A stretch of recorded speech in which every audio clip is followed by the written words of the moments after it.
please pause the video. Only a small percentage of you subscribe to my channel. Subscribing to my channel really helps me out. And while you're at it, smash that like button. Now let's get on with the show. Welcome back to Scale Model Kit Review, and welcome back to another video. This time I'm bringing you a review of a model magazine. Now I don't normally do this with the magazines, however I have some issues with this publication.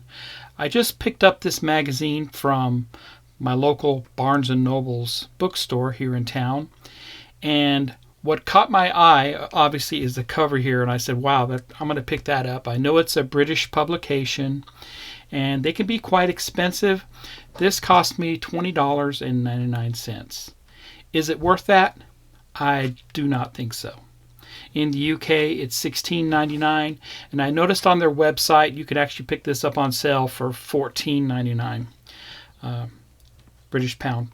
So it is a fantastic magazine in the sense that it has some great articles in there. I'm not going to go page by page with this because of copyright issues and such, but they do give us 4 different articles or 5 different articles.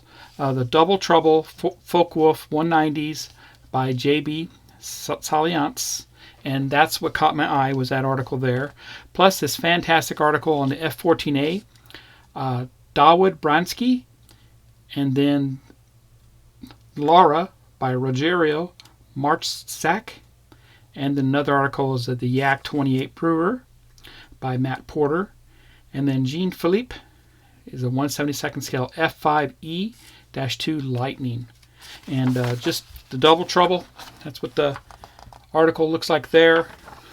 Wonderful photography here, close-ups and such, really nice. However, I'm going to show you here in a little bit, and this is what got me to want to review this and show it to you. And I'll ask you, is it worth $20 to you for this magazine? So as we go along, it's wonderful pages here and stuff going on, going on through here. But when I get to this CH54 photo gallery, look, give you a closer view.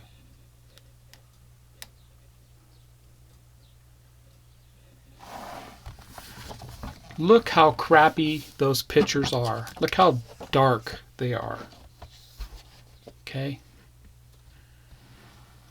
I mean, I paid $20. I expect a little higher quality. Same thing with this side. It's a little dark also. Everything is really dark looking. And, they just did not do any quality control for this magazine. And I'll tell you what, I'm not going to buy this magazine again. To me, it's not worth the $20. What do you think? There you go.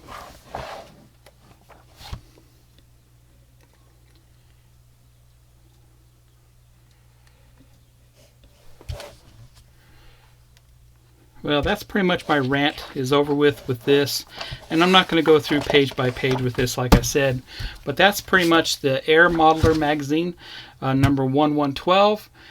I really don't think it's worth the $20 here in the US for it, when I can pick up the Airfix magazine a lot cheaper. I think it runs around $12 for their magazine, and probably better quality there. So there you go.